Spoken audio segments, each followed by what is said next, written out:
Welcome to Penrose Learning, where we make understanding easy. In this video, I will show you how to fix your PlayStation 5 controller when it won't turn on.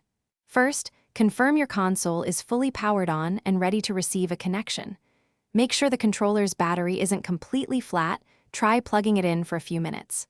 Also, quickly check for any obvious physical damage, as this could be the root cause.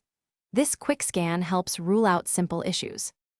A hard reset can often resolve internal software glitches that prevent your controller from powering on. Find the tiny button on the back, near the left trigger. Use a straightened paperclip or a similar thin tool to gently press and hold it down for about 5 seconds. Release it, then try powering on your controller and reconnecting it to your PlayStation 5. This often clears up minor errors. A faulty cable or port is a very common reason for charging and power issues. Ensure you are using a reliable USB-C cable, ideally the one that came with your console. Inspect both the cable ends and the controller's USB-C port for any bending, debris, or corrosion. Try a different USB port on your PlayStation 5, as well as a completely different, known good USB-C cable to rule out hardware problems. This helps isolate the issue.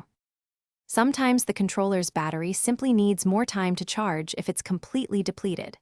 Plug your controller directly into your PlayStation 5 console or a certified USB wall adapter for at least 30 minutes. Avoid using generic, low-power chargers as they might not provide enough current. Watch for the light bar. If it flashes briefly when plugged in, that's a good sign it's receiving power. Patience with charging can often resolve this. Thanks for watching. If this was helpful, leave a like and consider subscribing. See you next time.